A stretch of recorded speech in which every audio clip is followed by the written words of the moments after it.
Already mic testing, mic testing. Okay, perfect. Let me go to my main camera.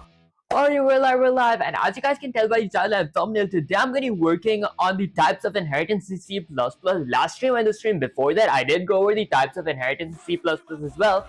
That said, today I'm going to be working on the final type, which is hybrid inheritance, and then I'm going to maybe review the other kinds as well before I wrap up the stream. That said, let's go to my gameplay screen. Let's say something like, let's go all uppercase. Let's say, I'm live, exclamation. Yeah, maybe let's get in the center of my screen. There we go. I think there we go. Okay, listen up viewers. Today the arena is open. My people lake stands at the edge of the fifth and final form of inheritance, hybrid inheritance. The one that bends the rules of hierarchy, defies structure, and dares to combine powers that mere mortals fear to use. Remember this. Remember this, warriors of a code. A programmer's strength isn't measured by how much they know by. Oh my gosh, guys, I can't read. Ignore me if I can't read. I'm not warmed up yet. Okay, that said, a programmer's strength isn't measured by how much they know, but by how far they'll go when their logic breaks. Said by Sarasan Segas, I highly doubt that part. That said, now grab your keyboard, tighten your grip, focus that mind of yours, because this is where inheritance reaches its most chaotic and powerful form. Alright, people, let's begin. Firstly, to begin with, what is hybrid inheritance? So basically, hybrid inheritance is when you combine two or more types of inheritance in a single program.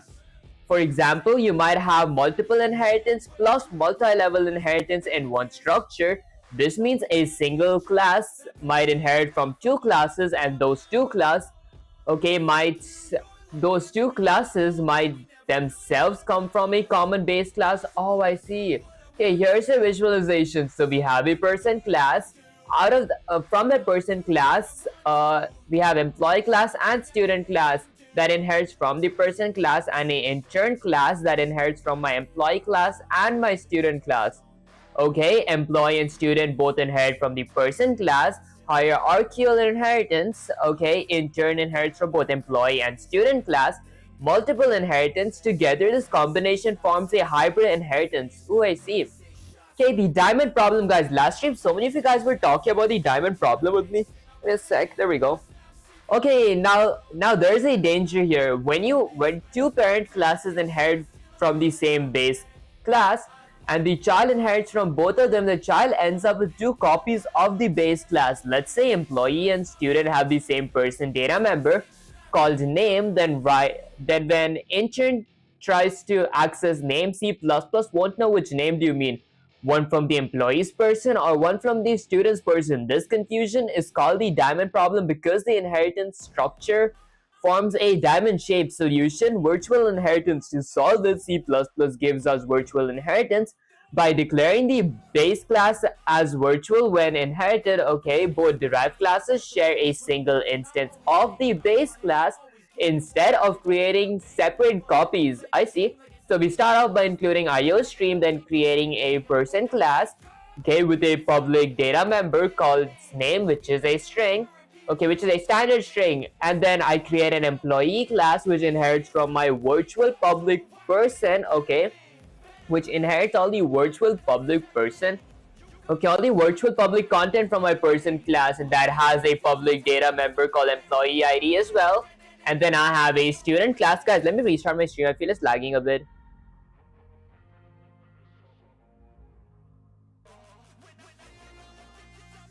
Already mic testing, mic testing. Okay, that should actually fix the lag.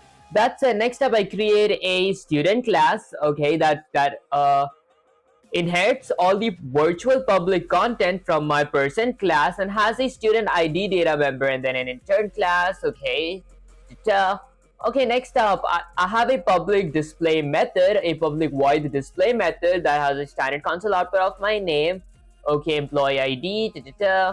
Then I create a object for my intern class. Okay, and then I do i.name, i.employee ID, i.student ID, i.display, and then I return output. Okay. Howling Boosty, is that how you pronounce your name? I appreciate you joining the stream. Okay, without virtual, this code would have caused ambiguity and multiple copies of person, but the virtual inheritance here's only one shared copy solving the diamond problem. Okay, so pupil, that's the concept of hybrid inheritance, the fusion of inheritance forms, and the control and chaos of virtual inheritance. Okay, I do have like a small question real quick. Let's go ahead and copy this part. Okay, and then let me go ahead and paste it. Go with Shift Enter and say something like, let's say, how do we read this question mark? Is it read as whoops guys, didn't wanna have this in uppercase. I'll go with something like, how do we read this question mark? Is it read as let's say my employee class inherits all the virtual public content from my, let's say, person class question mark. Guys, why is my headphone making like weird noises? That said, yes pupil, you're almost there. Let me sharpen that understanding before I let you move on. When you write class employee virtual person, you read employee virtually and publicly inherits from person class. Okay, now what that means, the public part means all the public members of person, say in public employee. Okay, stay in public employee. The virtual part means that if another class also inherits from my person class and class later inherits from both of them, like in the hybrid inheritance, there will only be one shared person base sub object, not duplicates. Okay, the virtual part means that if another class also inherits from my person class, okay, any class inherits from both of them, like in hybrid inheritance, there will only be one shared person. Oh, I see. Okay, I see. Next up, without virtual, both classes would each have their own copy person, causing ambiguity and redundancy. That's the diamond problem. Virtual says, hey compiler, only keep one shared version of person, even though multiple paths inherit from it. So yes, you can say something like this: employee inherits all the public content from person virtually, meaning it only shares the same person. Means it only shares the same person base when used in multiple inheritance. I think I see. Okay, let me say something like, I think I see, should say dot dot dot. Okay, that said, can I get a instructional based question mark? Guys, I think I'm ready for instructional based question. That's it. Let me restart my stream again. For some reason it is lagging. Give me a sec, guys.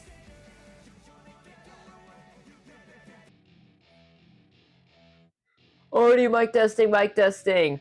Okay, every time your stream pops up, you're either arguing with ChatGPT or flirting with it, guys. I don't think it's like that, guys. It's too cardy, guys. I feel it's just education.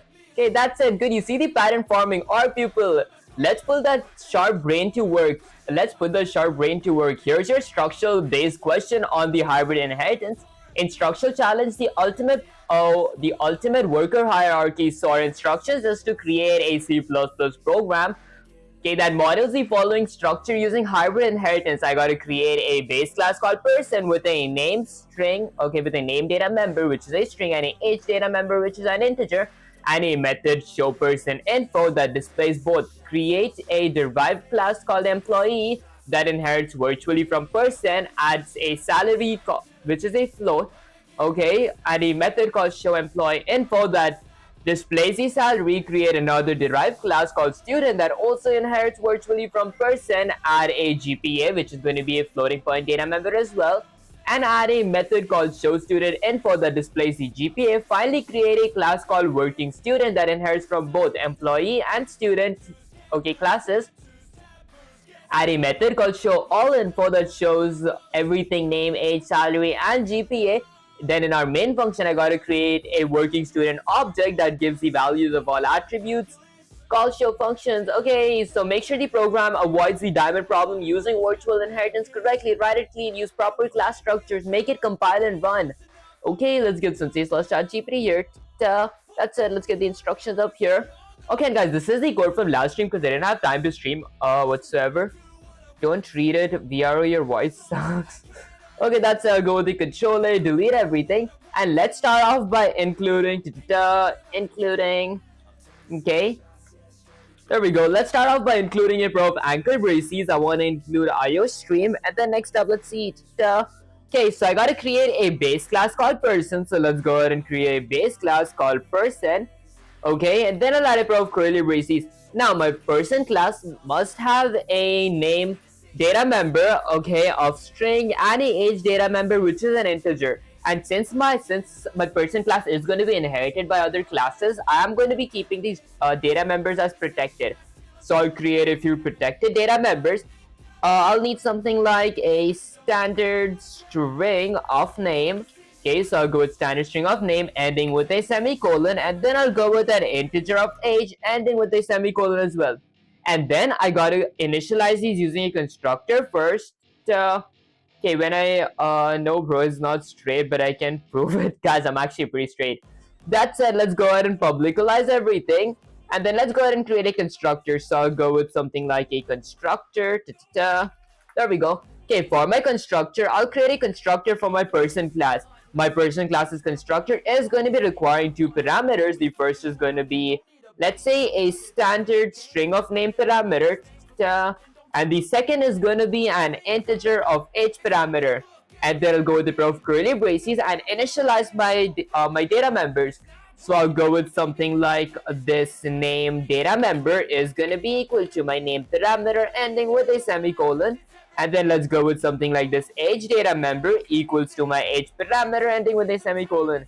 Yo, what am I watching, dog? Guys, it's just like me learning the types of inheritance in C++. Okay, next up, I gotta create methods now. So let's go ahead and add another comment that says something like methods. So I'll go with the methods. And then I'm gonna be creating a void method called show person info. So I'll go with something like show person info. There we go. And then I'll add a pair of parentheses and a pair of curly braces. My person info data member won't be having any parameters. Although guys, it's just me or the stream is actually kind of blurry. Guys, what's wrong with my camera? Hey, should I restart OBS? Because I feel it's pretty nice. Like, the camera does look pretty good. I think it's gonna get better in a bit. Okay, that said, let's go ahead and do something. Solve lead code. Honestly, eventually I do have like, whatchamacallit, I did want to like start lead code as well, but I am saving that for a separate like playlist. Okay, bro, I want to ask you about the WhatsApp AI group. Guys, the message did get blocked. Give me a sec. Okay, I want to ask you about the WhatsApp AI group moderation. Is it possible to bypass 100-200 customers, adding automatical / manual pull in WhatsApp group with banning restrictions / WhatsApp account? Guys, honestly, I have like no idea on that. Bro, please behave normal. You don't have to fake it for some viewers. Guys, I actually behave normal. Like, you guys usually be like, my accent is kind of fake, but I'm like, it's almost impossible to fake accent. I'm learning something, reading chats, and also like talking for hours.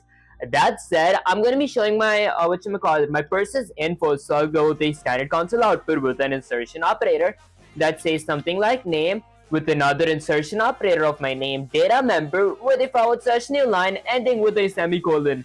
And then let's go ahead and create another standard console output with an insertion operator. This is going to be my age. I'll add another insertion operator of my age data member with a / new line ending with a semicolon.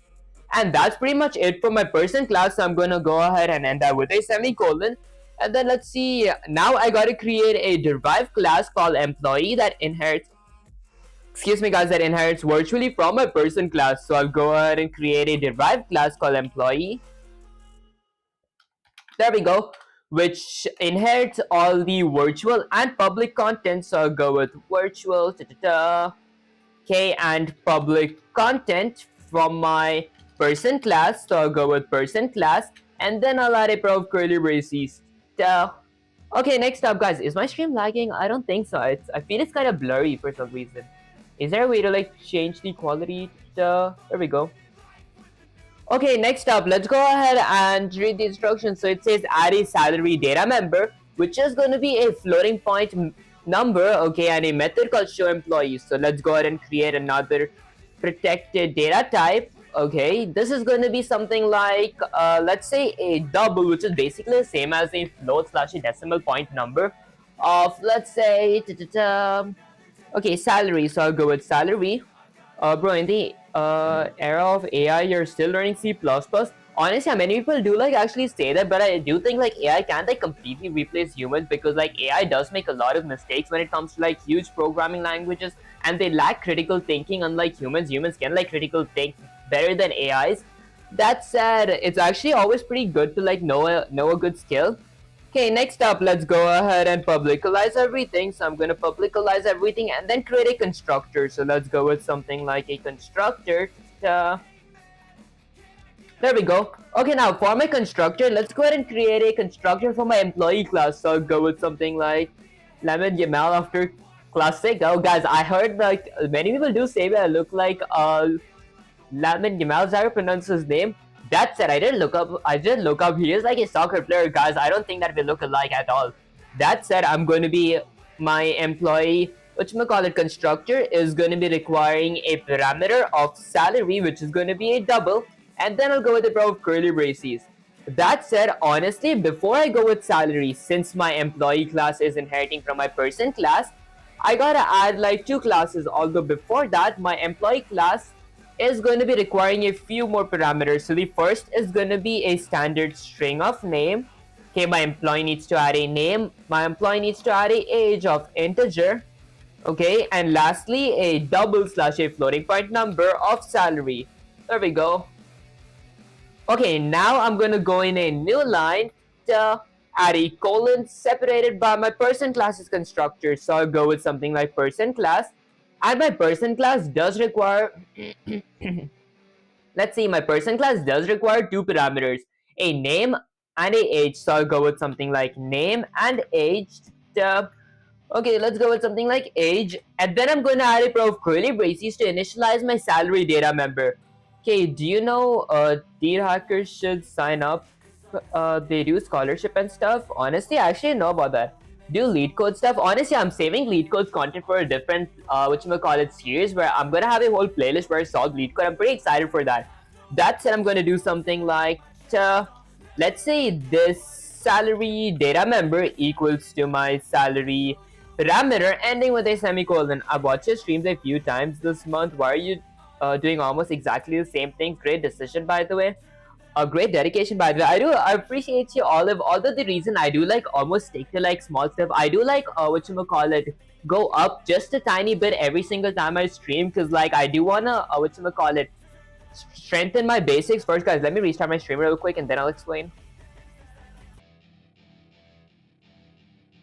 Already mic testing, mic testing. Guys, my OBS actually crashed. That's the reason I do go over the same content, just slightly more, slightly harder than the previous content, is because I do like to, strengthen my foundation before I do move on. Otherwise, eventually, if I do like work on like higher topics and I forget the ones that I learned before, that would actually be bad because I would have to go and like review the old stuff. So I do like to master my current thing before I move on to a new topic.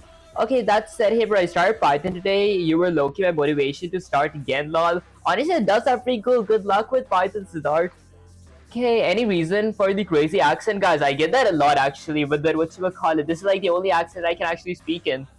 Okay, next up, let's see. That's pretty much it for my constructor. Let's go ahead and create methods now. So I'll go with something like methods.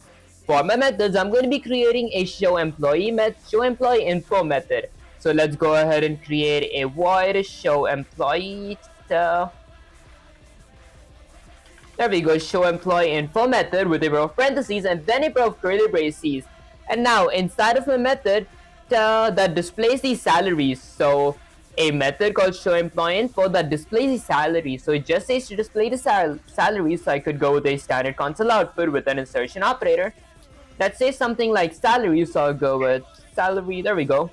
Okay, with another insertion operator of my salary data member. Guys, why is the stream lagging so much today?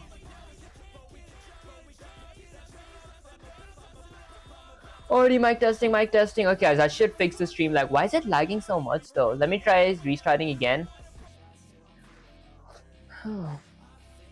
Already mic testing, mic testing. Okay, guys, that should actually fix the lag, I think. That said, if you do 70 hours of coding, you can get access to free all expensive paid trip to Vienna. Oh, I see. That actually sounds pretty cool, guys. I feel like I do whatchamacallit program for more than 70 hours a week. That said, is Python your writing? Honestly, I did like learn Python. I think he's doing C++. Yeah, actually, I am working on C++ right now. Bro, how much time do you sleep in a day, guys? I feel like I sleep like sometimes 6 hours, sometimes 8 hours, sometimes even like 10 hours. That said, how long have you been coding for? Honestly, I've been coding for like 145, I think 144 days in general. That's I'll go with another insertion operator of a forward slash new line ending with a semicolon. Guys, I hope my stream doesn't lag anymore. Okay, that lag was actually kind of weird. Okay, next up, let's read the instructions. So, let's see. Maybe let me get in the center of my screen as well. Right there. Okay, so it says to create a derived class called student now. So let's go ahead and end this class with a semicolon. And now I'm going to be creating another class. Bro loves to say that said. Okay, let's go ahead and create a student class. Guys, why is the stream lagging again? I subscribe. I appreciate you, friend. Okay, let's try restarting my stream again, guys. Already mic testing, mic testing. Okay, guys, that should actually fix all the lag because I was like restarting my whole PC. Bro, I'm a developer at AI development startup. If you want, you can join our team. If you want geniuses like you guys, I feel like I'm not actually a genius, although I do appreciate that a lot. Om Singh, is that how I pronounce your name? Okay, that said, let's read the next instruction now, guys. This is much better. I feel like this did fix all the stream lag. That said, let's really get an error or something. I hope I didn't. Okay, there we go. Okay, so now, which class did I just create? I created an employee class. Okay, so let's go ahead and create a student class now. So I'm going to be creating a student class, which is going to be inheriting all the, let's say, virtual, excuse me guys, all the virtual public content. So I'll go with virtual public content of my, let's say, person class. So I'll go with something like person. There we go. Okay, and then I'll go with a pair of curly braces. Now let's read the instructions. So my student class needs a protected data member called GPA, which is going to be a float. So let's go ahead and create something like a protected data member called GPA. So I'll go with something like a double of GPA. There we go, ending with a semicolon. And then next up, let's go ahead and create a constructor to initialize my GPA. So I'm going to publicize everything from here on out. And then maybe I'll add a comment that says something like a constructor. Okay, give me something to learn how to code, please. Honestly, you guys could like join my Discord server. I could like what you may call the DM you guys the roadmap for my C++ or like Python if you guys do want it. That's at our startup is initial stage, so we're hiring developers. That actually sounds pretty cool. Okay, that said, let's go ahead and create a constructor for my student class. So I'll go with something like student. Now my student class is going to be requiring let's say actually a parameter of GPA, which is going to be a double. Although before that, since I am inheriting from my person class, firstly I am going to be needing a standard string of name. So I'll go with a standard string of name. Then I'll need an integer of age, and lastly I'll need a double of, let's say, GPA, grade point average. And then I'll go with a pair of curly braces. Maybe fix my string spelling. There we go. Okay, now before I do go with a pair of curly braces, I'll go in a new line, add a colon, and now add a constructor for my person class as well, since I am inheriting from it. So I'll go with something like a constructor for my person class that requires two parameters, name and age. And then I'll go with a pair of curly braces. Yo, what's up, bro? How did Catfish? I appreciate you joining the stream. Okay, let's see. Next up, I'm going to initialize my GPA data member. So I'll do something like this: GPA data member equals to my GPA parameter ending with a semicolon. Okay, perfect. Next up, I gotta create a show status method, show student info method. So let's go ahead and create another comment that says something like methods. My method is going to be a void method called show student info with a pair of parentheses and then a pair of curly braces. My method will be having a standard console output with an insertion operator. Okay, let's see, that displays all GPAs. So this is going to display my GPA. So I'll go with something like a grade point average. Okay, with another insertion operator of my GPA data member ending with a forward slash new line and a semicolon. Okay, and that's pretty much it for my, my student class as well. So I'll go ahead and end that with a semicolon. Next up, finally, create a class called working student that inherits from both employee and student. Okay, so we gotta create a hybrid class. Howding, Arthurlimus, is that how you pronounce your name, guys? I'm actually, I'm actually off with the name pronunciation. That said, how are you doing, Sura? I appreciate you joining the stream as well. Okay, so I'll go ahead and create another class called working employee. So I'll go with something like working employee. There we go. And my working employee class is going to be inheriting from two classes. Let's say it's going to inherit all the public content from my student class, okay, and all the public content from my let's say employee class as well. So I'll go with something like employee class. Okay, and then I'll go with a pair of curly braces. Now I gotta create that inherits from employee class, add a method called show all info. So we won't need any kind of data members, we'll just need a method. Do you need placement assistance? Honestly, I haven't like heard of that. Can you share GPT prompt? I want to catch up to you. Honestly, what you call it, basically my ChatGPT's prompt is like my roadmap of C++ and the way I want ChatGPT / Sensei to behave. I think that the key point, the key what you call it to the prompt is like the roadmap. If you guys do actually want the roadmap, you guys could like join my Discord server, then like mention me there, and I could like DM it to you guys. Okay, that's it.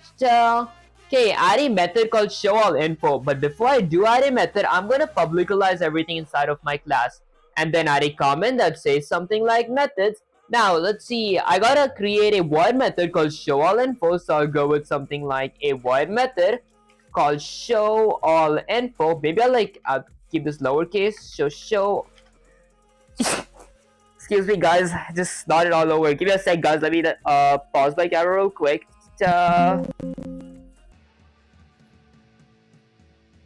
Already mic testing, guys. What an awful time. Whatchamacallit? Like my stream is actually lagging way too much these days. Guys, that said, I am actually building my actual PC. I might be done with it like ASAP, and that would fix all my stream lag as well. Okay, that said, I gotta go with show all info, so I'll go with show all info. There we go, with a pair of parentheses and then a pair of curly braces. Okay, howdy boss, I appreciate you joining the stream. Okay, next up, that shows everything: name, age, salary, and GPA. Mochi, howdy Mochi, I appreciate you joining the stream. Okay, I'll go with a standard console output with an insertion operator that says something like name. Okay, this is gonna display my name. Okay, and I'll go with another insertion operator of my name data member. And then I'll go with a / new line ending with a semicolon. And then let's go ahead and add another standard console output with an insertion operator. This is going to be saying my age, so I'll go with age, add another insertion operator of my age data member with a / new line ending with a semicolon. And then let's go ahead and add my salary as well. Okay, excuse me guys, so this is going to be my salary with another insertion operator of my salary data member. There we go, with another insertion operator of a / new line ending with a semicolon. And lastly, let's go with my GPA / my grade point average. So I'll go with something like GPA with another insertion operator of my GPA data member with a / new line ending with a semicolon. And honestly, that's like pretty much it for my working employee class as well. Now lastly, I gotta create a main function. So let's go ahead and create a main function. Howdy Surah, I appreciate you joining this stream. So I'll go ahead and create a main function. I'll go with integer main, add a pair of parentheses and then a pair of curly braces. Now inside of my main function, I gotta create a working student object. So let's go ahead and create an object from my working students class. So I'll go with something like working student. Wait, I named this working employee, my bad. Okay, let's change that to working student. There we go, and let's change this to working students class. This is going to be something like student 1. Okay, and then I'll add a pair of parentheses. My student 1 requires 4 parameters. The first is going to be name. I'll go with something like Sarah. Second is age. Sarah is, I don't know, how old was it say? I think Sensei something like 25 years old. And then let's go with salary. Let's say Sensei earns $100,000 a month. And then, is that 10,000? I think that's 10,000. Let's go with 100,000. There we go. And lastly, Sensei has a GPA of 4.0. So I'll go with something like 4.0. And then let's go ahead. Wait, is something wrong? Do I go with my name parameter first? Okay, so oh, my working employee doesn't have like a constructor. Let's go ahead and create a constructor real quick, guys. So I'll add a comment that says something like a constructor. Pokemon bot, I like your I like your lives, bro. I appreciate you, Garn. That actually means the world to me. I don't understand why there's 390 people watching, but the comments are very calm. I see. I think, guys, everybody is like programming, guys. There we go. So I'll go with something like constructor. For my constructor, let's create a working student constructor. This constructor is going to be consisting of four parameters. The first is going to be a standard string of name. The second is going to be integer of age. There we go. And then let's go with something like a double of salary. So I'll go with a double of salary. Guys, this is like so small now. Lastly, I'll go with something like GPA. This is going to be, let's say, a double of GPA. So I'll go with something like a double of GPA. And then let's go in a new line, add a colon here. Now I'm going to be adding a constructor for my student class and employee class as well, since I am inheriting from them. So I'll go with something like student class with a pair of parentheses. My student class's constructor requires three parameters: name, age, and GPA. So I'll go with something like name, age, and GPA. Okay, and then I'll add a comma and create a constructor for my employee class that just requires three parameters as well: name, age, and salary. So I'll go with something like name, age, and salary. Okay, alright, I'll make chaos that got the that MTF got the accent good. Looks like elite scabber. Guys, I'm actually not a scabber. What are you making? Honestly, I'm learning the types of inheritance. I have been like working on this for the past 3 streams. That said, this stream I am gonna like wrap the types of inheritance up. I am working on the final type called whatchamacallit. I think it was called hybrid inheritance. Okay, that said, why do I have like a red underline here? I'm pretty sure I gotta go with it, bro. Curly braces, and that should like end it, right? Okay, I think I'll see why I get that red underline here. Okay, I inherit from this class and that class, filling in the perfect parameters. Double salary. Okay, is my salary a double? Let's go all the way up here. Okay, it is a double salary. Okay, let's read the next instruction. So it says show its attributes. So I gotta end this with a semicolon and then go with my working student dot, let's say something like show details. So I'll go with show all info method. Let's go ahead and paste that here. Maybe delete that part. There we go. Okay, and then I go ahead and add a pair of parentheses to invoke the function ending with a semicolon. Guys, is something wrong with my constructor? I feel it is pretty correct. Okay, so I require a name, I require age, I require salary, and I require a double. Okay, and this is a virtual student class and a virtual public employee class as well. Okay, lastly, let's go ahead and return 0 real quick. I just want to see where I get an error. If I hit Control S to save the code and run the command, let's see which error I get. Okay. Okay, it says line 67, unqualified ID before token of dot. Okay, and then the first error, no matching function for a called person. Okay, student, employee, salary. Okay, so that is an error here. Oh wait, hold up. I think I see. So if I were to go all the way up here to my student class, it says name, age, GPA. Then for my employee class, it says name, age, salary. I did go with name, age, and salary. Okay, I think it's correct. Honestly, let's go with the Control C, copy that. Let's go /ChatGPT here. Okay, and then let me go ahead and paste this here. Go with Shift Enter and say something like, so let's say I feel like I did everything, although I do get a error. Okay, let's see why we get an error, guys. That's it, good. You built a nearly perfect hybrid creation, but your arrogance made you slip up, pupil.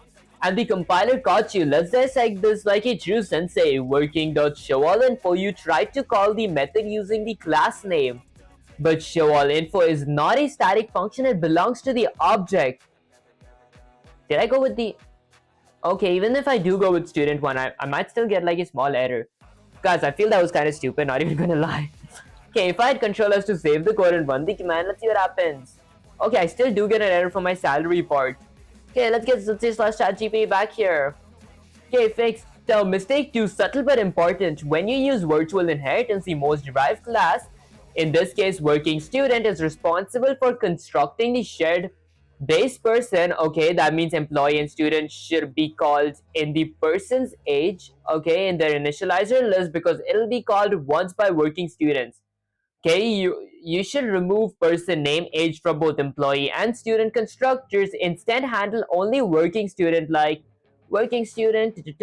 Okay, so person, okay, student name and student GPA. Huh, okay, that ensures there's one shared person for both classes. Okay. Apparently, I gotta add a person's constructor as well. I actually don't know why. I might actually ask that. Okay, but before I do ask that, let's go ahead and check if it works. So I'll go with person, add a pair of parentheses. Okay, actually, let's go with a bunch of control C's. There we go. I'm going to be deleting that. Okay, now I'll go with do spaces and create something like person, add a pair of parentheses. Let's see how many parameters does my person class require. So I require 2 parameters. The first is going to be name, the second is going to be age, and then I'll add a comma here. Okay, that apparently fixes everything, although I don't understand why, because since I'm not inheriting from it, I might actually ask that as well. Now for it controllers to save the code and run the command, let's see what happens. I recommend you to analyze the error for moving time before Googling or using AI. Honestly, I usually do that, but whatchamacallit, this is like a new topic for me. Like, I just started like hybrid inheritance. This is like the first question, so I didn't know if like there was any syntax that I actually didn't know about. And actually, I didn't know about this syntax, whatchamacallit, where I do gotta have the person class as well that both my classes are inheriting from. That's it, let's hydrate my lips a bit. Guys, I actually finally moved on to like a new lip balm. Like, I've been using one peppermint one for so long. Okay, in C++, you don't need to make a variable declaration with the new and then the class name. Honestly, what does that like mean? Okay, that's it. Let's get sensei/chatgpt here. Okay, let's go ahead and paste it. Go with shift enter. I do have a question. Let's say something like, let's say it works ... although I do have a question. Why did I add a constructor for my person class and my working student class, since it does not inherit from my person class ... Okay, I thought that we only inherit. Okay, I thought that we only add a constructor for classes that we inherit from. Okay, are you straight? Just curious. Honestly, I am straight. Okay, that's it. Were you programming? I'm a new subscriber. I appreciate you for being a new subscriber, XX. That's it. Today, I am actually working on a topic in object-oriented programming, C++. The topic is the types of inheritance. There are like 5 types. I am currently in the 5th type because I have been like streaming the same exact topic for like 3 days now. That's it. Now that's the question of a true pupil who's thinking like a programmer. You're right to notice it. At first glance, it does look like working student doesn't directly inherit from person class, so why should I care about person's constructor? Here's the truth hidden under the compilers is armor, the secret behind virtual public person. When you make employee and student inherit virtually from person, you're telling C++, there will only be one shared instance of person no matter how many paths lead to it. So when you write class working student, public student, C++ ceases and thinks, alright, both student and employee class share one person, but someone has to take responsibility for building that single shared base. That someone is always the most derived class, in this case, working student. Why? Because if both student and employee tried to call person names and age on their own, C++ wouldn't know which one should win. That's the diamond problem again. The rule here is when virtual inheritance is used, only the most derived class, the one at the bottom of the chain, is responsible for calling the constructor of the virtual base. Oh, I see. Okay, that's why we call person name and age inside working student initializer list. It's not because working student directly inherits person, but because it's responsible for initializing the shared virtual base that its parents depend on. I see. In short, working student doesn't inherit person, but it inherits classes that share a single virtual person base. Therefore, it must initialize that base. Guys, actually, that makes a lot of sense. Howdy Moki, I appreciate you joining the stream. It's like student class, student equals to new student class. Oh, I see. Okay, now answering people. If you remove person name from working student's constructor, what do you think will happen when your program runs? We will get an error ... Okay, that said, I see dot dots. Can I get another instructional based question mark? And just curious, can we use vectors when using classes question mark? Okay, let's see, guys. I should actually work on my typos. That said, excellent answer, pupil. Yes, if you remove that person name, age line, the compiler would scream Now your curiosity, yes, absolutely. You can use standard vector inside and alongside classes. In fact, that's one of the most common tools used in object-oriented programming. You can use vectors to store multiple objects, data members like standard vector, which only consists of integers and is called grades, or even collections of pointers or other classes. Will play with that soon. For now, let's fuse your growing object-oriented programming skills with a little real-world twist. Instructional challenge number 2. Sorry to disturb, but where are you from? Really curious. Honestly, I used to actually say that a lot. That's why many of you guys did say me to avoid saying that. He's from Germany, guys. Okay, let's see. Okay, the company of scholars. Instructions: design a program using hybrid inheritance and vectors to model a small company that employee working students create a base class called person with attributes of name, which is a string, and age, that is an integer. I gotta create a method called display person info. Okay, and then I gotta create a derived class called employee, which virtually and publicly inherits all the content of my person class with salary attribute and a method called display employee info. And then I gotta create another student. Okay, attribute courses. Okay, the courses has a standard vector to store multiple course names. Methods display student info. Okay, and then I gotta create a class called working student that inherits from both employee and student. Method called display all that shows everything: name, age, salary, and all courses. In the main function, create a vector of working student objects. Okay, add 2 to 3 working students into the vector with name, ages, salaries, and at least 2 courses each. Loop through the vector and display all for each one. Okay, this is going to be a bit confusing, guys. You must use virtual inheritance correctly or I'll know immediately and I will scold you. Okay, that's it. Let's get Sensei slash ChatGPT here. Okay, my foot, he's just another Indian wannabe Western. Guys, actually, I haven't like been to India. That's it. I am pretty excited to someday visit India. Might stream myself. Nice accent, sir. I appreciate you, aim. That's it. I'll go with the controller, delete everything. If he's from China, guys, I'm actually not from China.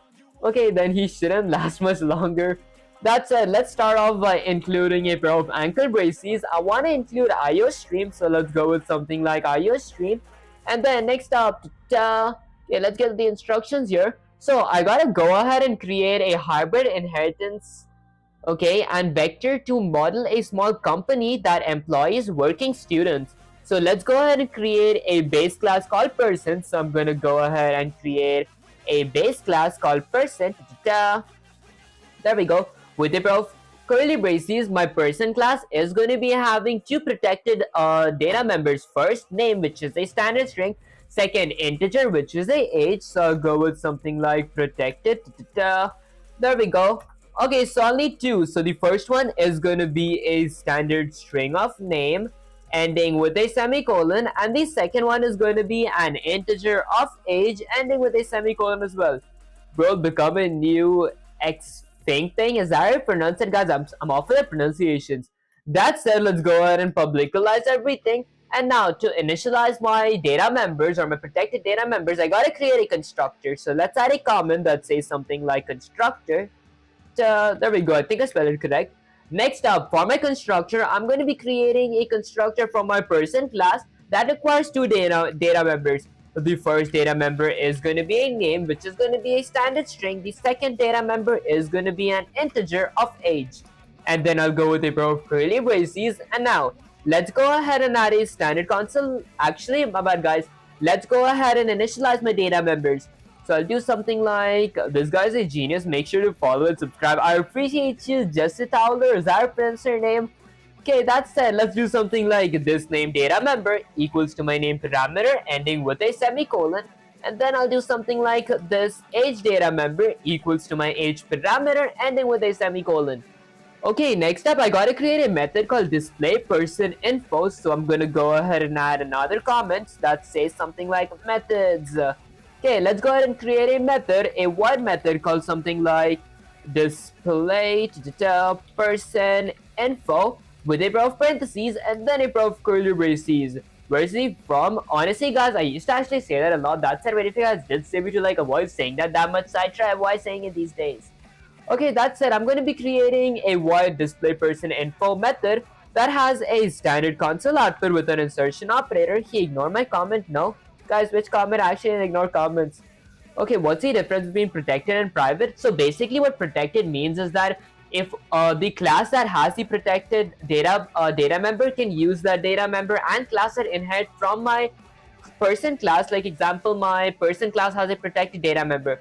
So my person class can have access to my age data member and name data member. Plus, if I create an employee class that inherits from my person class as well, they have access to this as well. That said, if I have like what you may call it a class that does not inherit from my person class, they don't have access to these data members. And private is basically only my class has access to that data member, not a class that inherits from me or not any public functions. That's like anything outside my class, if that made any sense, guys. I'm awful at pronunciations. You're so cute, guys. I actually appreciate you. Ratnish, is that how you pronounce your name? Guys, I feel like I'm awful at pronunciations. Okay, at least in Java, private is just visible for the class. Honestly, C++ as well. Yo, howdy, QFilm. Is that how you pronounce your name, QFilm? I appreciate you joining the stream. Okay, that's it. That is standard console output with something like a name, which is going to be having my name data member. Okay, with another insertion operator of a / new line ending with a semicolon. Why not using namespace std? Honestly, the reason I don't use using namespace std is because eventually in bigger projects, not prefixing with standard can cause name conflict, so it is a pretty good practice to avoid using namespace std. That said, and protected can be seen in the package and sons. Oh, I see. I've honestly never heard of package and sons, but that actually does make sense. That said, I'll go ahead and add another standard console output with an insertion operator that goes ahead and prints my name as well. So actually my age as well. So I'll go with my age data member with another insertion operator of a / new line ending with a semicolon. He's Sigma boy, guys. Actually, that does make sense. Okay, he's smart. I appreciate you, QFilm. Okay, next up, let's see. Okay, that's pretty much it for my person class. So I'll go ahead and end it with a semicolon. Let's go ahead and create another class called employee now. So I'll go ahead and create a class called employee with a pair of parentheses and then okay, I go ahead and I create a employee class. It's not a pair of parentheses because this isn't a function. That's it. Let me restart my stream real quick, guys. It is kind of lagging. Already mic testing, mic testing. Okay, guys, I think that should fix the lag. Okay, next up, I'm going to create a class called employee that inherits from my person class. So it inherits all the virtual. So I'll go with something like inherits all the virtual, virtual and public content from my person class. Okay, and then I'll go with the pair of curly braces. Now, inside of my class, I gotta create a protected double data member called salary. So I'm gonna go with something like protected.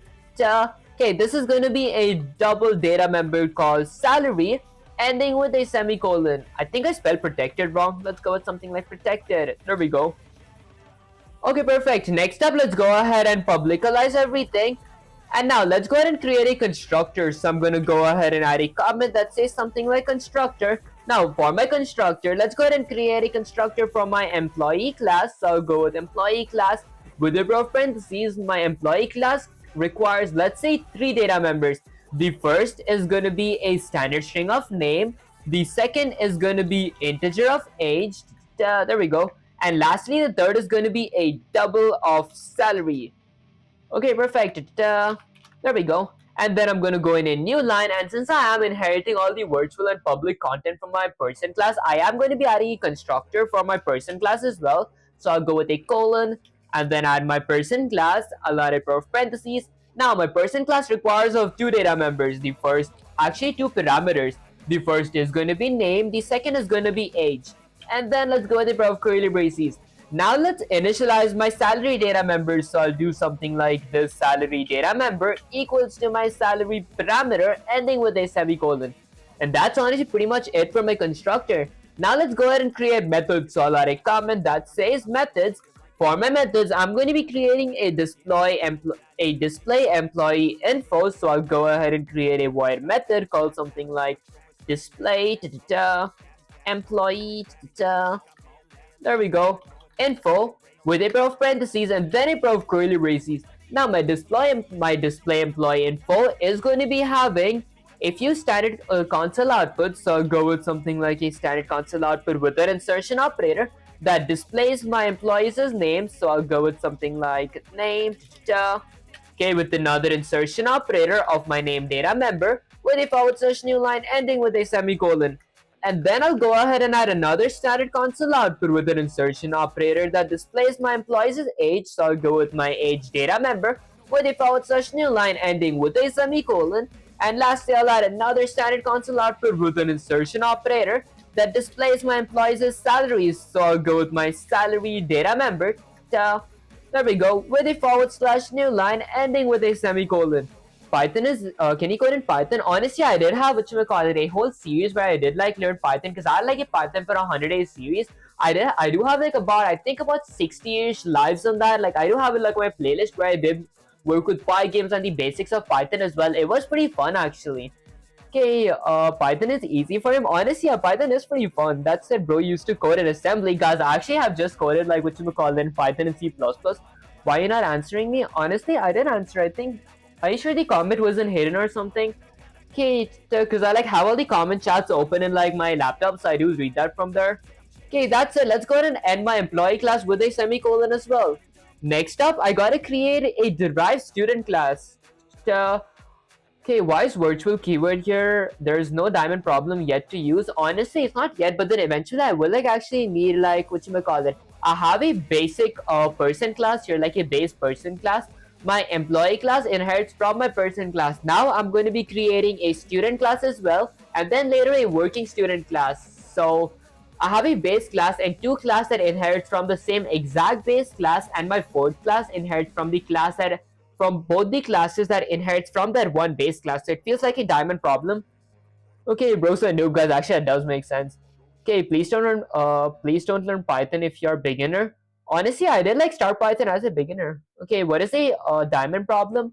Honestly, basically a diamond problem is like when like two classes inherit from one class and then our fourth class inherits from those two classes that inherits from that specific one class. That's like a diamond problem, and the reason we do use virtual is because so we have access to just one data member from our base class, since my base class has like a name and age data member, and my employee class's parameter does have a name and age as well. Now if I create a student class that does inherit from my person class as well and has like a name and age data member, it is going to be having a copy, so the compiler will be confused that which one do I use. So using virtual, it just keeps one version if there is a copy, if that made any sense, guys. Okay, lemon email from Misho. Okay, if you know Lua language like a master, teach, I'll pay you if you take tutorials. Guys, honestly, I actually haven't started Lua yet. That's it. Eventually, I do want to actually start Lua as well. Okay, that's it, guys. No need to spam. I did read the comment.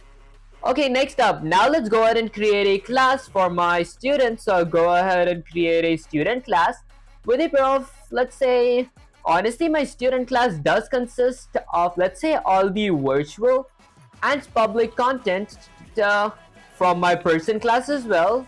There we go. And then I'll go with a pair of curly braces. Now, let's read the instructions. So my student class is going to be having, let's see, attribute called courses, which is a vector. Okay, so this is going to be a bit confusing. To store multiple courses names. And since I am going to be since I'm going to be working with vectors, let's go ahead and include a pair of ankle braces. Excuse me, guys, I want to include a vector as well. There we go. Okay, now let's go ahead and create a protected vector. Okay, this is going to be a standard vector with a pair of ankle braces. Now my vector is going to only be consisting of something like standard strings. Okay, and it's going to be called names. He's beautiful or more man looking than Lemil Yamal, guys. Actually, I did like Google that name out. He's actually a soccer player. Guys, I feel like we don't look that alike except the curly hair. Okay, that said, Okay, I'm going to be calling this something like courses. Sorry, courses is data member, which only consists of standard strings. I'm going to set a few courses. Okay, so maybe I'll go with something like a math course, and then maybe a science course. Okay, so I'll go with something like science. Guys, let me restart my stream real quick. It is lagging a bit. Already mic testing, mic testing. Guys, I think that should fix the stream. Okay, why is your skin black, guys? I think that is whatchamacallit. I think it's something genetics related. Okay, that said, who is Lamine Yamal? Honestly, I did like look him up. He's like a soccer player. That said, I'm gonna go with science. And lastly, let's go with something like, I don't know, maybe socials. Okay, maybe PE, P.E. There we go. Okay, and then let's see, store the multiple names, did that. Let's go ahead and end my vector with a semicolon. So I hope this kid is straight, guys. Honestly, I am like straight. That said, Lamian is gay, honestly. Okay, next up, let's see. So I gotta go ahead and create a standard vector to store multiple courses, and then let's go ahead and create a method. Should I, whatchamacallit? Should I add a constructor before I go with methods? I don't think so, because my courses do have like specific courses. Okay, Indians have more dark skin, the wavy hair, honestly, and straight hair. Guys, I feel like I do have curly hair. That said, let's go ahead and now publicalize everything. So I'll go with something like public. Okay, Tamil. Honestly, guys, I actually don't know Tamil. That said, I do want to learn different languages. I was actually the only language that I do know right now is like maybe like a little bit of Hindi, guys. I'm not actually that fluent with it because I can't like read it or anything, but I can like speak a little. But I'm not as fluent as it. I'm not as fluent in it as I'm in English. That said, I was learning Spanish as well.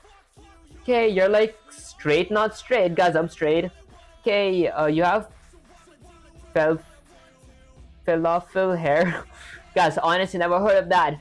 Okay, that said, I'll go with something like public. Now let's go ahead and create a few methods. So for methods, let's see. I'm going to be creating a method called display student info. So I'll go with something like display student info. There we go. And then I'll go with a pair of parentheses and a pair of curly braces. My display student info is going to be a void method. So let's go with something like a void. Okay, I'll go with something like a void method. Start with the personal question. That actually does make sense, guys. Let him focus. Okay, we're here from coding. We're here for coding. Or for asking personal info. Guys, I think we're here for coding. I should actually not read the chat. Vivek, focus. Got you. Okay, next up, I'm going to be adding a standard console output with an insertion operator. Okay, that lists all courses. Although before I do list my courses, let's iterate over them. So I'll go with something like for a pair of parentheses. Let's say for every integer of I which equals to 0, I'm going with the index-based for loop. Okay, while my I is less than, let's say my courses.size, my courses is vector.thesize function. I'm going to go ahead and increment my I by 1. And then let's go with a pair of curly braces and do something. That is going to be a colon. Okay. Okay, I'm here to see coding and talk. Okay, let's see. Okay, next up, I'm going to go ahead and add a standard console output with an insertion operator. That says my courses. So I'll go with something like my courses is... There, I think I spelled it wrong. There we go, courses. Okay, so I'm gonna go with my courses as vector at index of I with another insertion operator separated by a space. I'll go with something like courses here. There we go. Okay, and then I'm going to go ahead and end that with a semicolon. Although before my for loop, I will be adding a standard console output with an insertion operator that displays my courses. So I'll say something like courses. There we go. With another insertion operator of a / new line ending with a semicolon. Okay, next up, let's see. Bro, he opened it live. If he just wanted to study without getting distracted, he would just code alone. Guys, I feel like code better when I like teach or like read it out. I know, right? Okay, let's see. So next up, let me go ahead and okay, I display everything. Okay, I think that's like pretty much it for my display method. Let's go ahead and end this with a semicolon. Then maybe I add like okay, hold up, guys. I open the class there, I close the class here, I open the class there, I close it here, I open it there, close it here. Okay, why do I see a red underline here in that case? Oh, there we go, it's gone.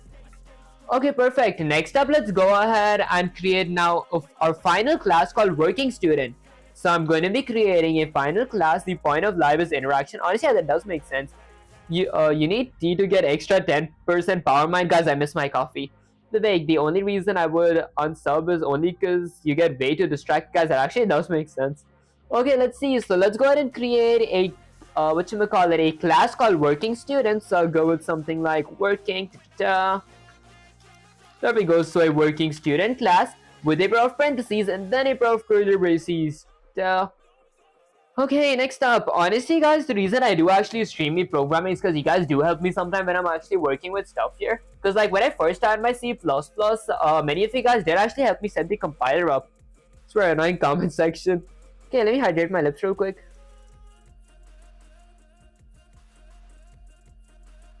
Okay, perfect.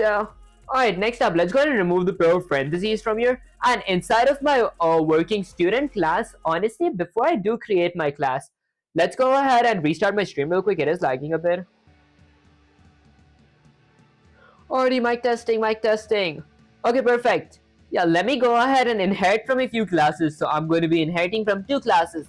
The first is going to be all the public content from, let's say, my student class. So I have a student class and an employee class. Firstly, let's inherit from my employee class, and then I'll go with comma. I want to inherit all the public content from my student class as well. There we go. And then I'll go with a pair of parentheses. Now, inside of my working employee class, I gotta create a method that shows everything, name, age, salary, and all courses. To do that, let's go ahead and publicize everything. So I'll go with something like public. Only coding, who cares about interaction? He's gonna pay us or something. Guys, I feel like I do like interacting as well. First time I saw your face, I said you're a scammer, but after a minute I found out you're a cool kid. I can't leave stream until end. I appreciate you 7L. Okay, that said, let's go ahead and add a comment that says something like methods. Okay, now for my methods, I'm going to be creating, let's say a display all method. So let's go ahead and create a void display all method. So I'll go with display all method with a pair of parentheses and then a pair of curly braces. The two dots are for inheritance. Honestly, the colon here. Oh, honestly, this whatchamacallit, we add a colon after working students' class, and then if we do want to inherit from someone, so since my working students' class needs to inherit from my since it needs to inherit all the public content of my employee class and all the public content of my student class, I add a colon here that says this class wants to inherit from all these classes. Okay, is there an interface? Oh, I see. Okay, so my void display method is going to be firstly displaying my name, so I could go with something like a standard console output with an insertion operator of, let's say, my name. So I'm going to go with something like name, add another insertion operator of my name data member with a / new line ending with a semicolon. Okay, you remind me of a very, very close friend of mine. The way you talk, keep up the good work. I subbed. I appreciate you. Devrick, is that how you pronounce your name? Okay, that actually means the world to me, guys. Okay, that's it. I'll go with another standard console output with an insertion operator that displays my age. So I'll go with something like age with another insertion operator of a age data member with a / new line ending with a semicolon. I hope background get upgrade and light spots too in future when you're famous. Honestly, that does make sense. I feel like this background is like, whatchamacallit, way too, I feel it's way too like dark because I didn't like tear my bedsheet up and just like, whatchamacallit, stuck it into the wall, guys. That said, I'll go with another standard console output, which are pronouns. I'm he/him. I'm learning how to code, but I feel like in 10 years there will be no more space for us. Honestly, I don't like think that because like whatchamacallit, AIs don't have the power to like critically think like humans, because like humans they do always like whatchamacallit think a lot and come up with solutions. Although AI can only think the stuff that is programmed or it's like whatchamacallit installed to think of or like built to think about. That said, let's see. Okay, and all courses. Now for my courses, I could go ahead and add another standard console output here with an insertion operator that says something like all courses. There we go. Okay, then I'm gonna go with a / new line ending with a semicolon. Now for my courses, I'm going to be adding a for loop. So I'll go with for a pair of parentheses. Let's create an index-based for loop. We're going to code AI and replace humans. Honestly, that does make sense. Although whatchamacallit, many of you guys do say, well, let's go with for integer of I which equals to 0. Okay, yeah, many of you guys do tell me that AI do program themselves as well. Although AIs, I don't think, or so far how much ever I know, you guys can like fact check me. I don't think AI can like program AIs that are smarter than them. They just program AIs that are like kind of dumber than them or their same level. That said, the AI will code itself. Honestly, yeah, AI do still code their AIs do make more AIs by themselves though. Too, but then they're not like smarter than the initial AI. For example, like ChatGPT slash, since they couldn't make another version of ChatGPT that is smarter than the current ChatGPT, we do need humans. And like if humans stop programming, there aren't going to be any smart brains up there. Okay, if AI would code itself, he needs 20 years, guys. I feel like AI still do that. Okay, that said, while my I is less than my courses is vector dot the size function, I'm gonna do something. I'm gonna increment my I by 1, gonna end with a semicolon, there we go. And then I'll go with the pair of curly braces. And then let's go ahead and add a standard console output with an insertion operator that displays my courses okay, my courses at index of I with a actually separated by a space ending with a semicolon. Okay, and that's pretty much it. Let's go ahead and end my final class with a semicolon as well. Can you switch to Python, please, pretty please? Honestly, I do have like a lot of streams in Python. You guys could like go ahead and watch my playlist where I do have like about 67 streams in Python. That said, the issue with AI and programming is that a programmer job is not to code. The whole core of programming is problem solving and research, which is what AI absolutely sucks at doing. Programmers are fine. Oh, I see. Okay, that's it. Let's go ahead and create a main function. So I'll go with integer main, add a pair of parentheses, and then a pair of curly braces. That makes sense. Okay, now for my main function, I'm going to be creating a vector of working student objects. Okay, so let's go ahead and create a vector. So I'll go with a standard vector.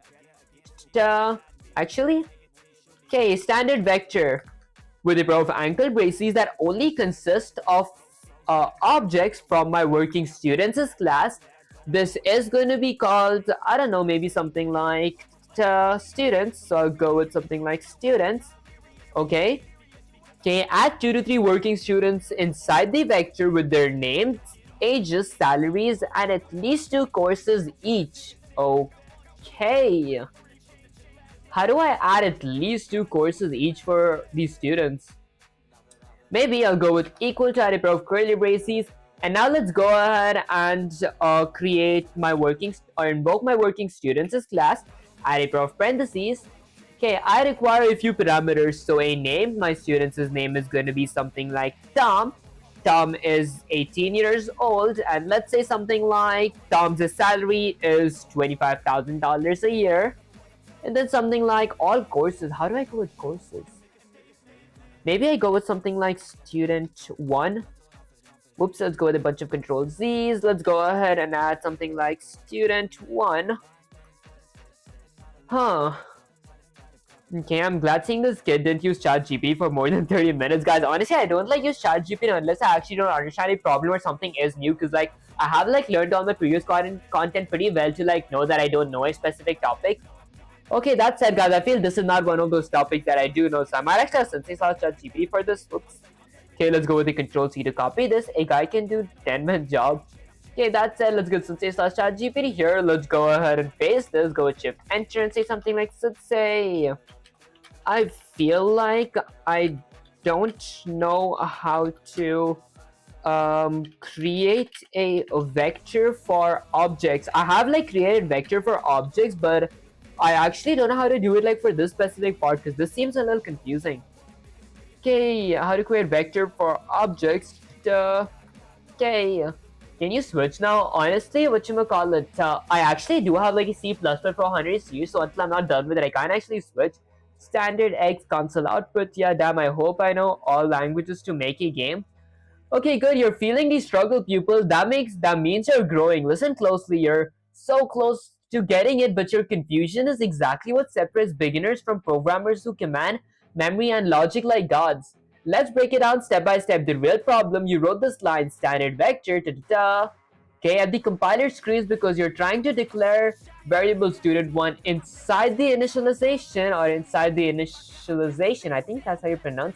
Not allowed, you're missing a constructor in work student and you didn't pass all constructor parameters, GPA, or any needed ones. You need a constructor in working student. You must define a proper constructor so that okay, this is where I messed up. Okay, and then you create vectors. Okay, I did create like a vector. So inside the main function, I have a vector, standard string, courses 2, okay, so art, history, music.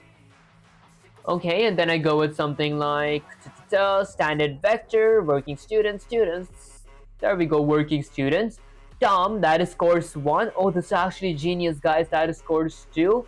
And then I go with the index-based for loop dot display all. This displays all courses. That's working students. Okay, okay, I think I see. Come on, bro. Why did you use ChatGPT? You just broke 30 minutes achievement. Okay, why ChatGPT? Guys, honestly, the reason I do use ChatGPT is because like I feel it's almost like a waste of time to like struggle in a question if I don't know the basics about that question. That said, Python is not Sigma. Guys, I feel like I do like Python as well. That said, okay, the place that I actually did mess up was I didn't add a constructor. I made this mistake like twice. Okay, so let's go ahead and add a comment that says constructor. Next step here will be the 1 hour achievement. Guys, actually, I did like what you would call it, right? 479 code in Python without ChatGPT for my day 100 of my Python series, where I did make an actual game, guys. That was pretty cool. Okay, so I'll go with something like a constructor. Okay, now for my constructor, I'm going to be creating a constructor from my working students' class with a pair of parentheses. Now, before I go down, if I'm not wrong, I need a GPA. Let's scroll all the way up till my, instructional questions. Okay, did I need a GPA? So my person class names age, name age, okay, name and age attribute, second a salary attribute, courses. Okay, so I didn't need a GPA. I was going correct. Okay, okay, now for my working students class, for my constructor, I'm going to be requiring, let's say, 3 parameters. Let's see what all parameters. Where is the constructor for my students class as well, guys? Okay, what was I doing? Okay, so let's go ahead and add a constructor here. Okay, so a constructor. There we go. My constructor is going to be for my student class. That is going to be requiring a few parameters. Let's go with something like, I don't know, maybe name and age, because that's the one that I need for my employee class, and there's like nothing else here, honestly. Okay, holy C, console output print hello world. Okay, so I'm gonna go with something like, actually I might not need a constructor here.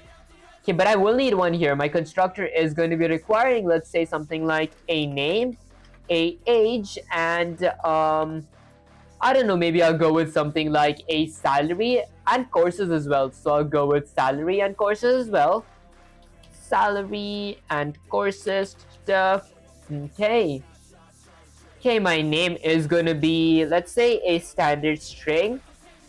Okay, and then I'll go with something like a space. My age is going to be an integer. And then my salary is going to be a double. What is my courses going to be? My courses is supposed to be a vector. What if I like scroll all the way down to the top? Okay. How do I go with courses now? Okay. Why display all? I go with name, and then for auto. Wait, do I need to use the algorithms as library, guys? I actually didn't see this part. So in my void display all, I go with auto. I haven't learned much about the auto. Auto C. Courses, standard console output.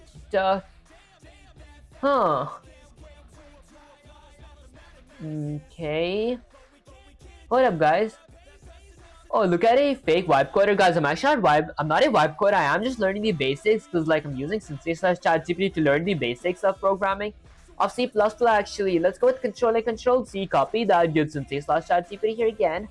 Okay, now let's go ahead and paste this. Go with Shift-Enter and say something like, let's say, I feel like I didn't understand ... Can you help me understand this question mark? because you used auto, and I think I need.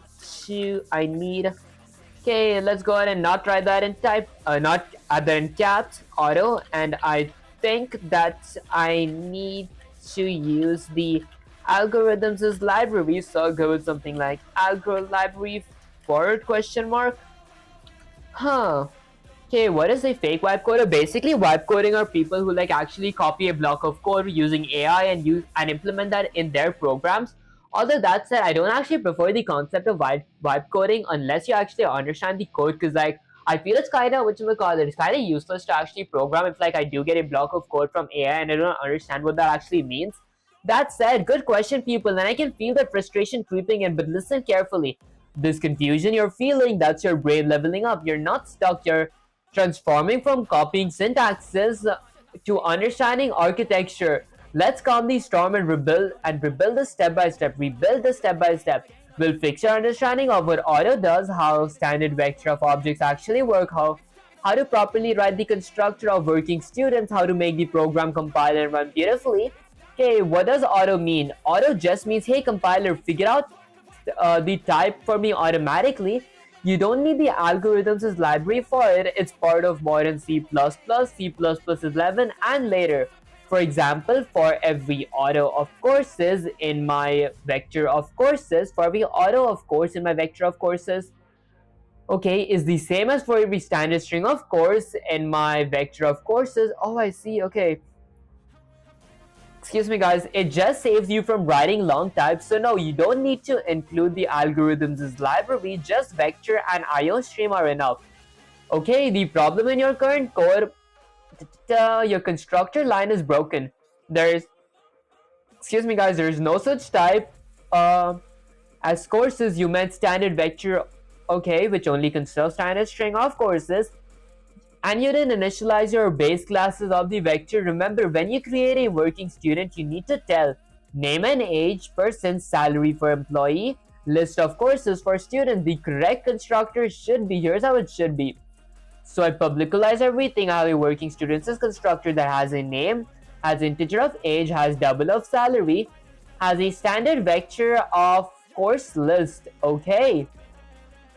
Standard vector, okay, so that could also go inside my constructor as a parameter. Next up, I go with my persons as vector because I do inherit from it as well. And then a employees as vector.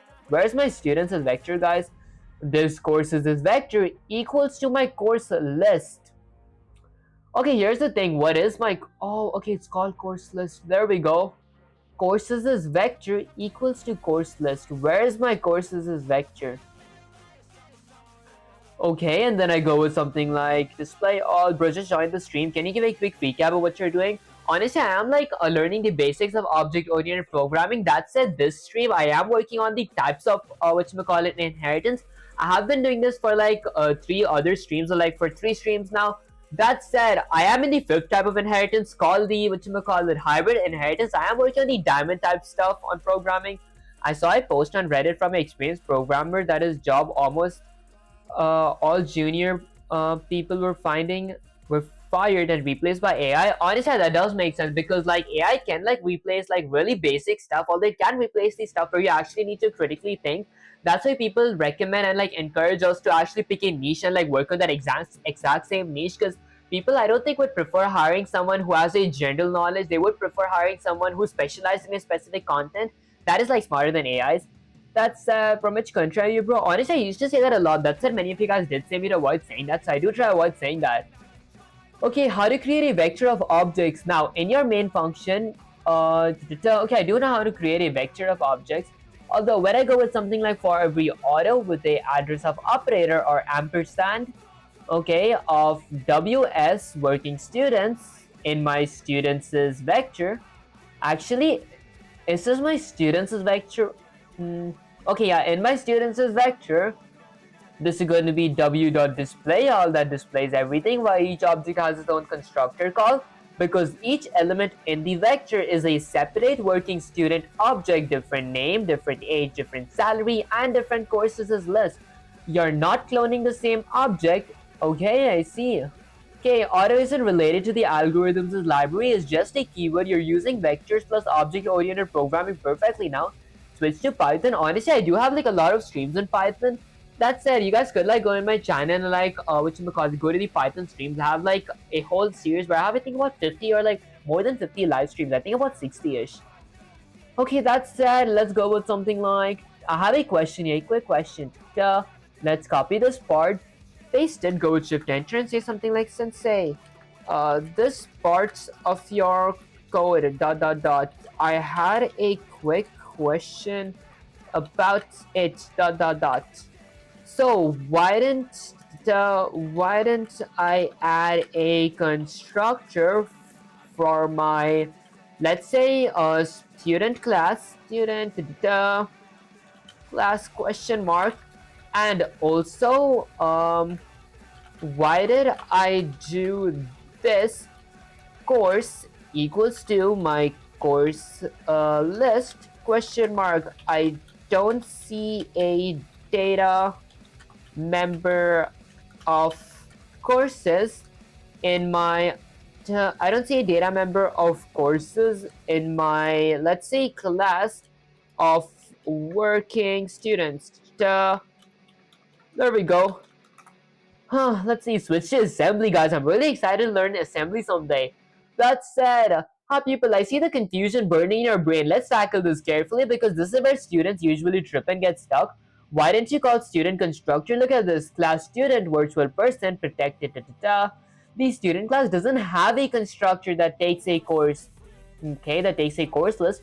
It only has a default vector initialized in the class itself. That's why no need to call a student constructor with parameters. You can just assign the courses later in the derived class. Okay, so that we went with this course.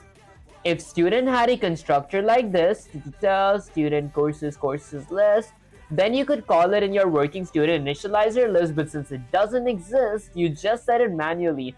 Why this course equals to works, even the working student doesn't define its own courses member and inherits from student that has a courses as vector. I see, that actually makes so much sense. Key inside inheritance means derived classes get all the non-private members of the base class. You don't need to redeclare them in the derived classes. TLDR, you didn't need a student constructor because the student class doesn't require parameters. The vector class exists by default. This course is perfectly valid because working student inherited from student, not declaration. No declaration needed in the working class. I actually see. Okay. Okay, let's say something like, let's say I see dot dot dot. That said, I know how to solve this question. So can I get a different question instead? Maybe. Okay, question mark. Also, could it be a RPG style question mark? Okay, guys, let me drink some water. I'm kind of dehydrated.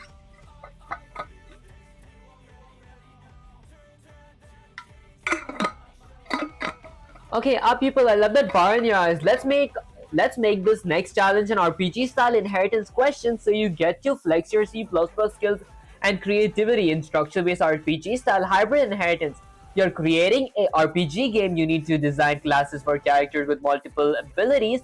We have a base class called character that has name and level, a method called display character info that prints the name and level, a derived class called warrior which inherits all the virtual and public content from my character class and has a data member of strength which is a double, and then a method called display warrior info that prints strength. And then I gotta create another derived class called mage which inherits all the virtual and public content from my character class as well and has a protected data member called mana which is a double, and a method called display mage info that prints my mana. Lastly, I have a paladin class, okay, that inherits from both warrior and mage class and displays all stats, prints name, strength, level, and mana. Your task: create 3 paladin objects in a standard vector of paladin. Each paladin has a custom stat, name, level, strength, and mana. Display all their stats using a loop over the vector. Okay, let's give Sensei/ChatGPT here. Okay, guys, I think I see how does vectors work. But try to plan what you need to do without AI. Honestly, I sometimes do that. That said, I feel it's much easier to like get an instruction from ChatGPT/Sensei. That said, sometimes like once I feel real good with the concept and I do want to do multiple projects, I just ask for like a separate project. For example, make a let's say shopping cart program, and I just do that myself. ChatGPT code 50% error, bro. Honestly, I don't think that ChatGPT does mess up that much when it comes to like the basics and like the small codes and everything. If we do ask ChatGPT to like code a long code, that could have errors. It's important to learn how to break big problems into small steps. Honestly, yeah, that does make sense. That said, let's go ahead and include IO stream, and then next up, let me go ahead and include vector as well, since I will be using vectors. So I'll go with something like vectors. Okay, and before I do anything else, guys, I want to drink some more water. I feel I'm too dehydrated, actually.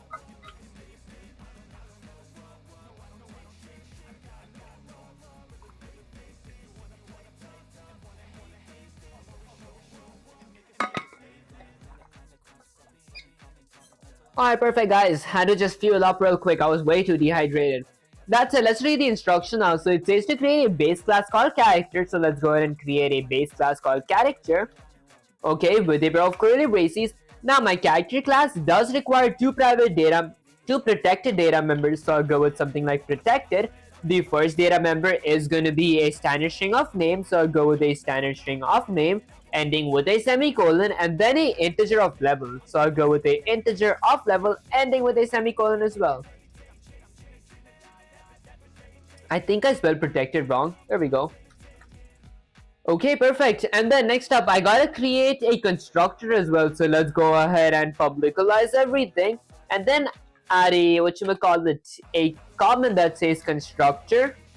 There we go. My constructor is going to be consisting of, let's say, constructor for my character class, which is going to be consisting of two parameters. The first parameter is going to be a standard string of my name. I'll go with something like name. And the second is going to be something like integer of level. There we go. And then I'll go ahead and add a pair of curly braces. Now, inside of my constructor, let's go ahead and initialize my name and my, and my integer of level data member. So I'll go with something like this: name data member equals to my name parameter ending with a semicolon, and then let's say something like this. Okay, this level data member equals to my level parameter ending with a semicolon. Predicted. Guys, I need to work on my typos. Okay, that said, let's go ahead and create methods now. So I'll go ahead and create a method. For my methods, I need a display character info method that prints my name and level. So let's go ahead and create a void method called something like display character info. There we go. With a pair of parentheses and then a pair of curly braces. My method won't be having any parameters, although it will be having a standard console output with an insertion operator of my name with another insertion operator of my name data member with a / new line ending with a semicolon. And then I'll go with another standard console output with an insertion operator of level. There we go. Okay, with another insertion operator of my level data member with a / new line ending with a semicolon. Okay, perfect. And then let's go ahead and end my class with a semicolon, because that's pretty much it for my character class. Next up, I gotta create a warrior class that inherits the virtual and public content of my character class. So I'll create a class called warrior. Okay, that let's go with Control C. There we go. That virtually, so I'll go with something like virtual and publicly inherits the attributes from my character class. Excuse me, guys. There we go. And then I'll go with a pair of curly braces. Now, for my warriors class, I will be having a protected data member of strength, which is going to be a double. So I'll go with something like protected data member of strength, which is going to be a double. There we go, ending with a semicolon. Which C++ version are you using? I'm pretty sure it's 34, guys. I actually don't remember that. Bro will release GTA 6 before GTA 6, guys. That actually does sound pretty fun. Okay, that's it. Let's go ahead and create a constructor now. So I'll go ahead and create a constructor. There we go. For my constructor, I'm going to be creating a constructor for my warrior class. So I'll go with something like warrior. Let's go with warrior. There we go. My warrior class is going to be requiring three parameters. The first is going to be a standard string of name. I'll go with something like standard string of name. The second is going to be an integer of level. And lastly, a double of strength. Maybe, could I like do something like this? I go with something like integer of level and then something like a double of strength. Guys, is this legal? There we go. Can I do that? I could actually do that, so I wouldn't have to like stack my my constructors. Okay, next up, let's see. So now, since I am inheriting from my character class, I will go with something like a colon, maybe a new line and then a colon. This is going to be, let's say, a constructor for my character class. My character class requires two parameters, name and level, so I'll add those here. And then a pair of curly braces. Now, inside of my constructor, I'm going to be initializing my strength data member. So I'll do something like this strength data member. There we go. Equals to my strength parameter, ending with a semicolon. Okay, perfect. And then let's read the next instruction. I gotta create a method as well called display warrior info that prints my strength. So let's go ahead and add another comment. That's legal. That's illegal. You go to jail, guys. Actually, never mind, guys. I thought that I couldn't like do this. I think it is pretty legal. That said, let's go ahead and create a method called. Actually, I'll go ahead and call this methods. For my methods, I'm going to be let's say creating a void method called something like display warrior. Okay, display warrior info with a pair of parentheses and then a pair of curly braces. Okay, now for my display warrior method, I'm going to be doing something. Let's see, I'm going to be going with a standard console output with an insertion operator of, let's say, my name, actually my strength data member with another insertion operator of my strength data member, there we go, with a / new line ending with a semicolon. Okay, perfect. That's pretty much it for my methods. methods. There we go. Just had to see if my spellings were correct. That's it. I'll add my warrior class with a semicolon as well. And now I'm going to be creating a mage class that virtually and public that inherits my character class's content virtually and publicly, if that made any sense, guys. I'll go with something like an integer of mage class, okay, that inherits all the virtual and public content from, let's say, my character class. There we go. Okay, then I'm going to be adding a row of curly braces. So, okay, now inside my mage class, wait, this is going to be a class, guys, my bad. There we go. Okay, now inside of my mages class, I'm going to be creating a data member, a protected data member called mana, which is a double. So I'll go ahead and create something like protected. There we go. So a protected double data member called mana ending with a semicolon. I think you can just copy and paste the bolder code and just change what you need. Honestly, integer of mage, guys, actually is kind of funny. That's it. I do actually prefer writing the code so it does stick in my muscle memory of my fingers, guys. Okay, that's it. I'll go ahead and publicize everything now. Maybe I'll go with a bunch of control Z's. There we go. Okay, now for my public, I'm going to be creating a constructor. So I'll go with something like a constructor. And now for my constructor, let's create a constructor for my mage class, which is going to be consisting, let's say, 3 data members. So I'm going to be needing something like name and then a level. And lastly, okay, hold up, guys. If I were to go up here, there we go, name, level. Okay, so let's go ahead and create a standard string of name. Okay, it's going to require a name data member. And then let's go with maybe a level data member as well. So I'll go with something like a integer of level data member. And then I might need, let's say, a double of mana data member as well. So I'll go with something like mana. There we go. And then since I am inheriting from my character class, I'm going to be creating a constructor for my character class as well. So I'll go with something like character. There we go. My character class is going to be requiring 2 parameters. The first is going to be name and the second is going to be level. And then I'll go with a pair of curly braces to initialize my double data members. So let's do something like this mana data member equals to my mana parameter ending with a semicolon. Okay, perfect. Now I need methods. So let's go ahead and add a comment that says methods. For my methods, I gotta create a method called display mana info that prints my mana. So let's go ahead and create a void display display mana info with a pair of parentheses and then a pair of curly braces. My display mana info method is going to be having a standard console output with an insertion operator. What virtual means before inheritance access modifiers? Honestly, basically what like virtual actually does is, since two classes are inheriting from one class, like my warrior class and my mage class inherits from my character class, and later I will have another class that inherits from my mage class and my warrior class. If I didn't have virtual here, then the attributes like name and level of my character class would have a copy, because whatchamacallit, my warrior class has the name and level parameter as well, and my mage class has the name and level parameter as well. So for my fourth class that inherits from those two classes, they would have like, the compiler would be confused at which name class or which level class should I use.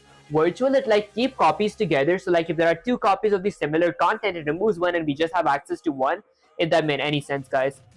Okay, you should probably use standard string underscore view instead of standard string in the name constructor because of the copy made. The compiler might optimize it anyways though. Oh, I see. I think it needs some abstraction for methods. I see. Okay, that said, this is gonna say something like mana, so I'll go with something like mana. There we go. And I'll add another insertion operator of my mana data member with a / new line ending with a semicolon. Okay, perfect. This is going to be another less than sign. Okay, that's actually pretty much it for my mage class as well. Let's go ahead and end this with a semicolon. And now I gotta create my final, my final derived class called Paladin. So I'm going to create a class called Paladin. There we go. My Paladin class is going to inherit from both my warrior class and my mage class. So it inherits all the public content from my warrior class and all the public content from my mages class as well. So I'll go with something like mage, and then I go with a pair of curly braces. Now inside my paladin class, hybrid inheritance from both warrior and mage, I need to create methods. Although before methods, let's go ahead and firstly publicalize everything. So I'll go with something like public, and then let's create a constructor. So I'll let a comment that says constructor. Now for my constructor, let's create a constructor for my paladin class with a pair of parentheses. My constructor is going to be requiring, let's say, 3 parameters. 1, 2, 3, 4 parameters. So the first parameter is going to be a standard string of name. The second parameter is going to be an integer of level. And then the third parameter is going to be, let's say, a double of strength. And lastly, the fourth parameter is going to be a double of mana. Okay, and then I'll go in a new line, and since I am inheriting from my warrior class and my mage class, I will be adding their parameters as well. That said, I need strength and mana. Okay, perfect. So I'm going to be creating a constructor for my warrior class that requires how many parameters? Let's see. So my warrior class requires 2 parameters, name, level, and strength, 3 parameters. So I'll go with something like a name, level, let's go with the name, level, and strength. There we go. Okay, and then let's add a comma and create, and go ahead and create a constructor for my mage class as well, because I am inheriting from my mage class as well. My mage class is going to be requiring 3 parameters as well, name, level, and mana this time, ending with a semicolon. Actually ending... Okay, let's add a pair of curly braces and then end it with a semicolon. There we go, that should work. Okay, I did this mistake before. I'm pretty sure I know what's wrong here. Make a Sigma class for the game, guys. Honestly, that does sound pretty fun. Okay, so I have a name, I have a integer of level, I have a double of strength, and I have a double of mana. My mana is double, my strength is double as well. In that case, where did I like mess up? Let's see, most powerful one. Okay, I got this exact same error before. Hold up, guys, I think I know where I messed up. Oh, okay. Okay, here, guys, I actually did this mistake last time as well. Let me just get this back here. There we go. Okay, so basically where I messed up is, before, when I do create my classes here, since my warrior class and my mage class inherits from my character class, I gotta add a constructor for my character class as well. Okay, so let's do that. I'll add a space here. Let's go ahead and create a constructor for my character class as well. I'll go with a pair of parentheses. My character class requires 2 parameters. name, and a level with a comma. Okay, that should fix it. There we go. Okay, perfect. Let's go in a new line. There we go. These are my three constructors.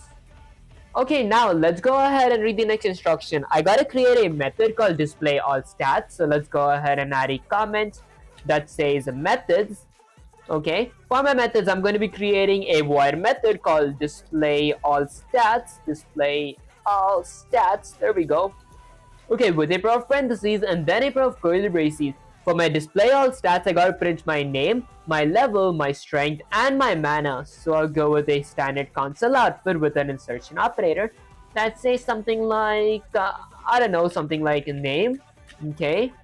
So with another insertion operator of my name data member with a / new line ending with a semicolon.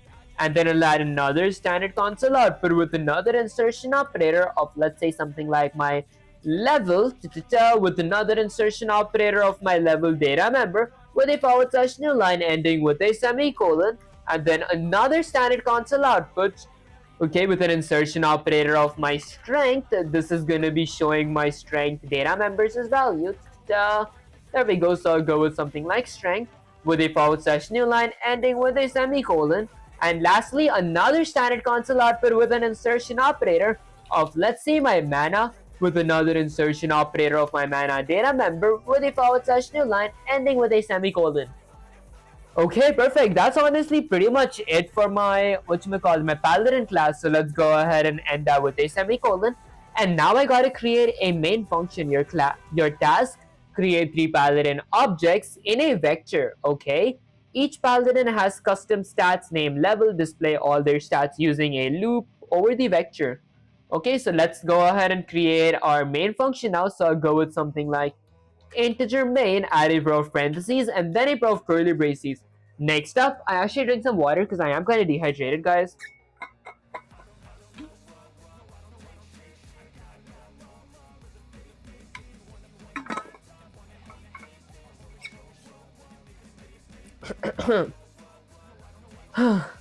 Guys, I feel my stream is lagging. Let me restart the stream real quick. Already mic testing. Okay, perfect. So let's go ahead and create 3 objects for my paladin class using a vector now. So I'll go with something like a standard vector. There we go. With a pair of ankle braces, my vector consists of the objects from my paladin class. My vector is gonna be called something like paladins. There we go. Guys, is that even a correct phrase or a correct way to term them? Okay, now I'm going to be creating a few objects. So my object is going to be from my paladin constructor. So I'll go with my paladin class, add a pair of parentheses. I need a few data members. What game are you making? Honestly, I'm not actually working on a game. That said, I am working on a topic in the content of object-oriented programming. Currently, I'm going over the types of inheritance in C++. That said, I am in the last and final 5th type of inheritance. That said, let me just hydrate my lips real quick, guys. It's kind of dehydrated. Okay, perfect. Okay. For your new lines, you can use standard end line instead. This should adjust the end line to whatever your operating standard is. In the case of Windows, it should automatically do carriage return like ending. Oh, I see. Honestly, yeah, many of you guys did say me standard end line is like pretty useful to use. That said, I'll go with something like name Sarah. Sarah is, let's say, 100 level. Sarah's strength is 500. Sarah has 350 mana. Okay, and then I'm gonna add a comma and go ahead and create 3 paladin copies. Did I have to do that? 3 paladin objects. So I'll go with my paladin constructor again. This time my paladin constructor is gonna be called Tom, and let's say something like Tom is level 50. Tom has 250. Actually, Tom is level 50, and Tom has something like Tom 50. Okay, Tom's strength is 250, and Tom's mana is something. What is 350 divided by 2, guys? I think it's 150. Okay, maybe 160. Guys, I'm bad at math. Okay, I'm gonna go ahead and add a comma here and create a third paladin object with a pair of parentheses. It doesn't really matter if you don't care about the border is flushed. Oh, about when the buffer is flushed. Oh, I see. Standard endline flushes the standard output every time it's called. Not ideally for performance or speed. Oh, I see. Standard inline basically will flush it immediately without it. IO stream will decide on its own it should when it should be flushed. Oh, I see. Current Windows already support / new line return. I see. Okay, so my third object is going to be called something like, what should a third object's name be? I don't know, guys. Maybe something like oh, guys, what are names? I don't even know names actually. Maybe David. Okay, let's say David is something like level 75 and David has 350 attack power and something like maybe 275 whatchamacallit mana. And then I'm going to end my vector with a semicolon. Okay, next up, each paladin has custom name stats to display all their stats using a loop. So let's go ahead and use an index base for loop. So I'll go with for a pair of parentheses. Let's say for every integer of I which equals to 0 while my I is less than my paladin's vector, okay, dot the size. I'm going to do something. Let's go ahead and increment my I by 1. So I'm going to, excuse me guys, I'm going to go with I plus plus. And then let's go ahead and add a standard console output with an insertion operator that prints my characters. I'm going to do something like my paladin's vector at index of I, which is going to be separated by an empty space ending with a semicolon. Okay, standard console output. Okay, I might not need a standard console output. I might just go with this. Okay, so paladins at index of I. Should I like go with something like okay, nice use of ChatGPT. I appreciate you, Ryan. Okay, you see, I don't think you understand it. Guys, give me a sec. Let me actually think it. I think I do understand what this means. So paladin at index of I. So this is my vector. What if I just go with an index of I? There we go. Okay, that shows my index. I can't use an insertion operator, so I will just end that with a semicolon. That's going to display that, and that. Okay, and then maybe should I go with like, I can't use an insertion operator. So I think that should be pretty much it. Okay, was there Vim cursor for a split second? Honestly, I have like heard of Vim, and if you guys do like talk about that, all the guys that I don't actually know what does Vim mean. That said, I'll go with a standard console output with an insertion operator that says something like maybe characters. So I'll go with 3 hyphens characters. Okay, and then another 3 hyphen with a / new line ending with a semicolon. Okay, perfect. Lastly, let's go ahead and do something like, oh wait, hold up guys. Paladin at index of I dot display status. Okay, and then I'll add a pair of parentheses. Display all status. There we go. Okay, now I go ahead and return 0 ending with a semicolon. If audit control us to save the code and run the command, let's see what happens. Why will this give you a compiler warning for the true C++ devs? Paladin and I basically does nothing, right? There we go. Oh, I did get like a small error. Yeah, I know it's right. Okay, it does show my characters. Line 39, class mage, virtual public, class 21 for my warrior. Okay, did I get like a few errors? Okay, let's go in line 37. Right there, virtual public character. I think it's correct though. It shows my display. Wait, hold up guys. Let's go with the control C, copy that, get sensei / ChatGPT here.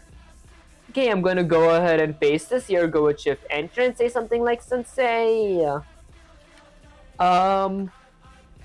The code works, although in my compiler I get something like a error question mark. Not specifically an error, it's super efficient though. I mean, as long as you have ramped the key bindings, that's it. Oh, I see.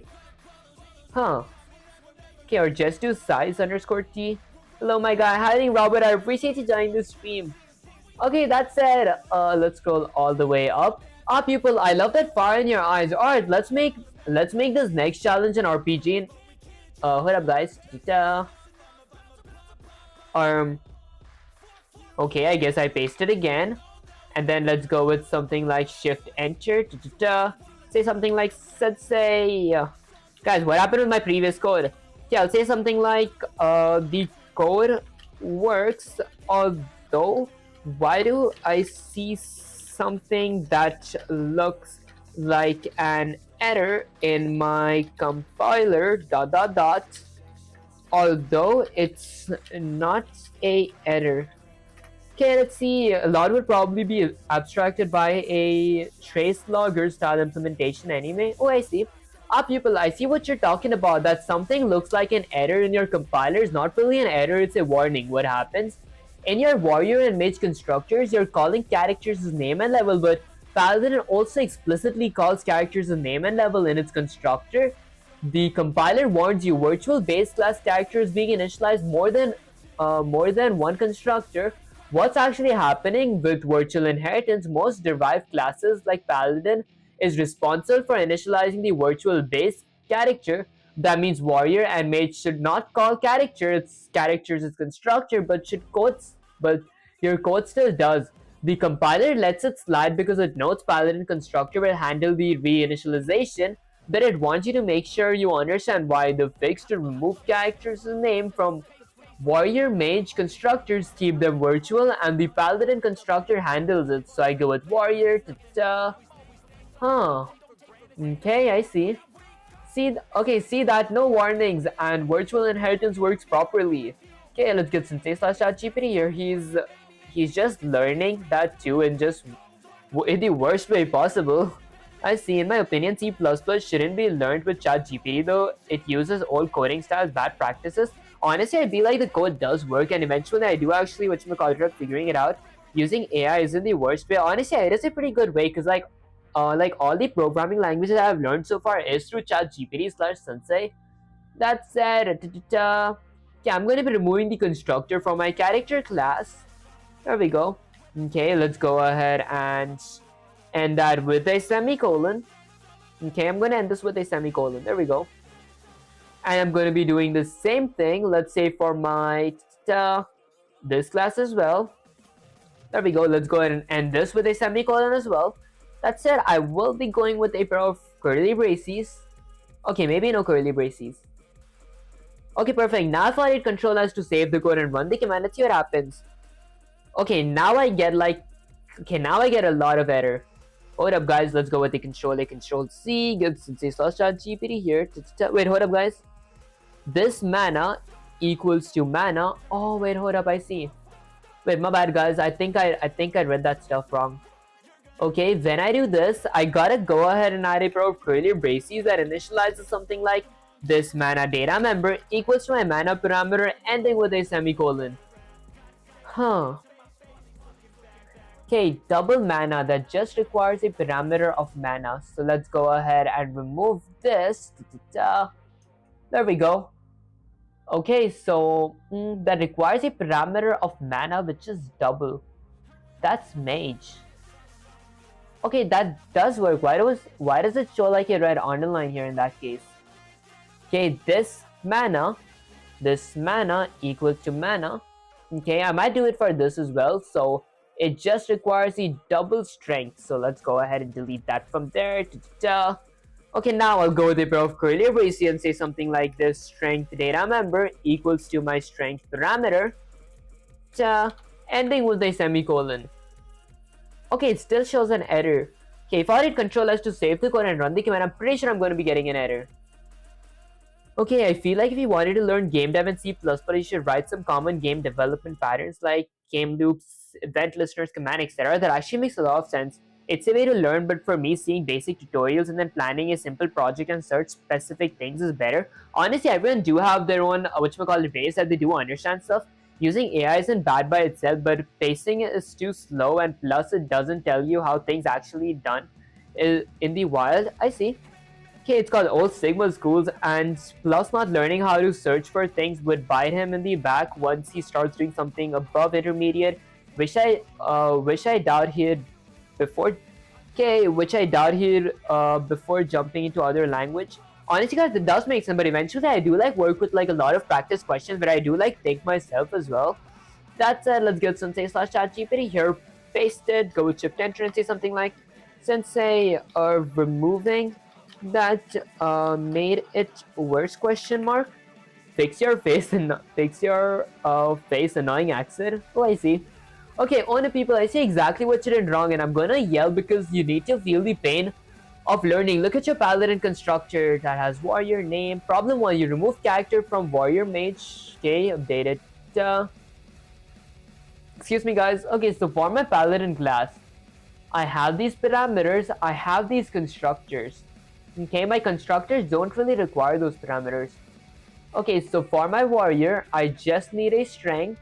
There we go. And I'll just need a mana for my mage. Okay. Apparently that shouldn't have an error, but I still do get an error right here and here. Okay, let's set control as. Why do you guys hate him though? Guys, honestly, I feel like what you would call it. He has dice. Actually, does make a lot of sense, guys. Okay, let's see. I have an error. Expected ID before token. Okay. That is in code 1. Okay, I'm pretty sure it's like here. Let's go with another controller, control C. And guys, whatchamacallit, if I can't read probably right now, it's because I am kind of exhausted because I just came from my college and started streaming. That said, hey man, wish you all the luck learning C++. Even though I don't think ChatGPT is gonna cut it. Honestly, I appreciate you, Ray. That said, that does make sense. I'm not actually planning to use ChatGPT for like most of the hard stuff. I am just using it like for the basics because like whatchamacallit, I feel AI is pretty good for the basics, and eventually when stuff gets real hard where ChatGPT can actually whatchamacallit teach me anymore, I might actually move up. That said, let's say something like it's not an easy language. I feel like C++ is pretty easy actually. It might be because I'm still a beginner. That said, let's say something like Sensei. I feel like something is still wrong question mark. Okay, let's just do that. There we go. Okay, yeah, C++ is a pain, guys. I feel like it is like almost the same as Python, but I think like it's just because whatchamacallit, I am still learning the basics. That said, finally I see what's screaming at you people, and I'm mad at you. And I'm mad you didn't spot it before. Look at your paladin class. The problem is virtual inheritance combined with how constructors work in C++. Warrior and mage are both virtual public characters. When you have a virtual inheritance, the most derived classes, your paladin is responsible for calling character constructor. You did that correctly, but here's the kicker. Warrior and mage are inheriting from character, but their constructors don't call that anymore, which is fine. The compiler's warning, okay, seeing because your warrior and mage constructors don't have an initializer for character list with virtual inheritance. This is okay, but some compilers still warn character is an initialized warrior / mage. The bottom line, this isn't an error, it's just a compiler warning. You can safely ignore it. If you want to get rid of the warning completely, you can explicitly call character, okay, constructor warrior mage.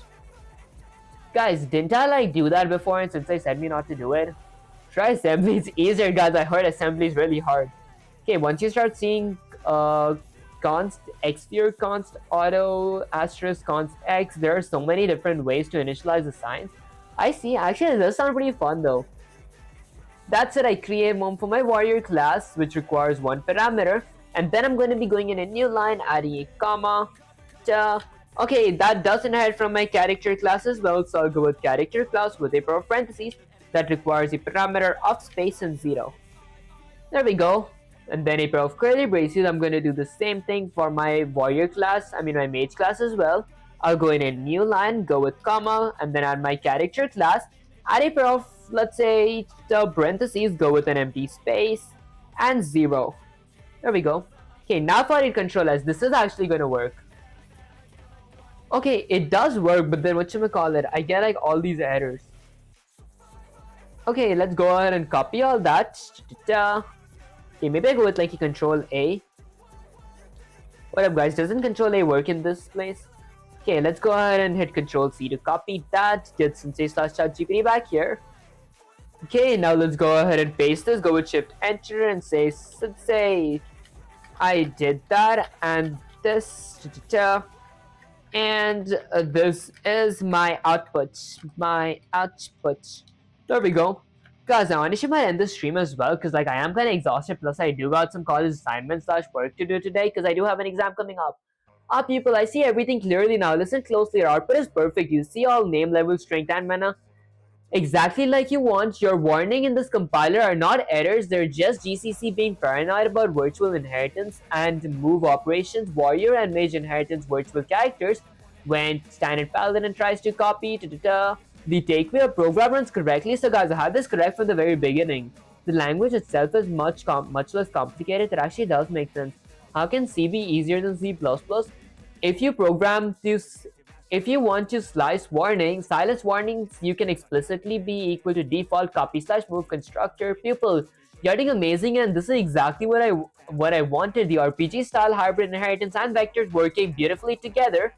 Okay, if you want, I can upgrade this RPG at skills per level. Honestly, guys, I don't think I might actually have speed. I might actually end the stream because I am kind of exhausted. That's it. I feel like I did get a pretty good gist of it. Let's say something like I feel like I did get a pretty good gist of all 5 types of inheritance. Okay, that said, I am planning to end the stream right now because I do have a lot of college work and I am also kinda exhausted.